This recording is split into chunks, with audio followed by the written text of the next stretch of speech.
Today on Ask the First Selectman, we are again talking about Great Island, of which there is great interest in town. John, what's the latest on Great Island access, both from the land and from the water? Not sure, Jim. So today, July 18th, we are just on the cusp of getting the final presentation of the master plan for Great Island. So the Great Island Committee is going to meet one last time. Next week, July 23rd, is going to be their last meeting. And at that meeting, which I encourage everybody to watch, it'll be a hybrid Zoom meeting. At that meeting, Reed Hildebrand, who is our consultant, is going to be presenting the final master plan, and the Great Island Committee will vote to recommend that to the Board of Selectmen, and then that'll be the last meeting of that committee. So the work going forward from that point is actually going to revert back to the Board of Selectmen. And when we appoint our next committee for any of the work on Great Island, it's actually going to be a building committee. So stay tuned for all that, but a big transition coming up in terms of how we're overseeing the work on Great Island.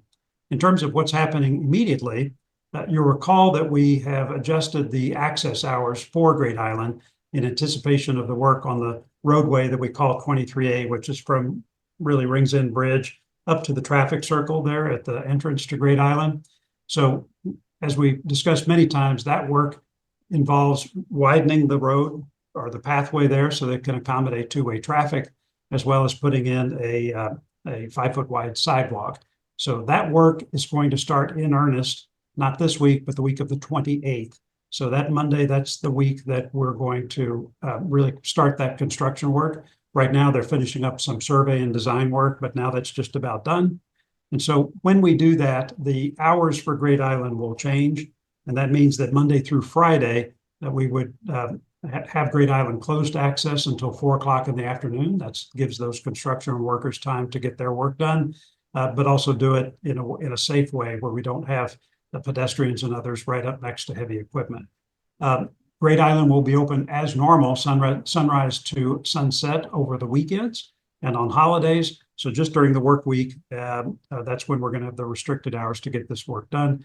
Our sense is that it will be finished sometime in the spring. My guess is around April. So all that work will be finished then, and we will get back to regular access. One other interesting complaint that I've had is some of you have seen from the water that there are some signs that have been put up on Great Island warning people about not climbing on rocks or diving or trying to come up from the water in areas where it would be dangerous. And we didn't have those signs before. And people have said, well, in the old days, it was just a nice, clean, natural site. And now we see these signs here, and it's kind of upsetting. Keep in mind that this went from a residential property to now a municipal property. And anytime you have a municipal property, our insurance companies and our lawyers tell us that you need to put these warning signs out.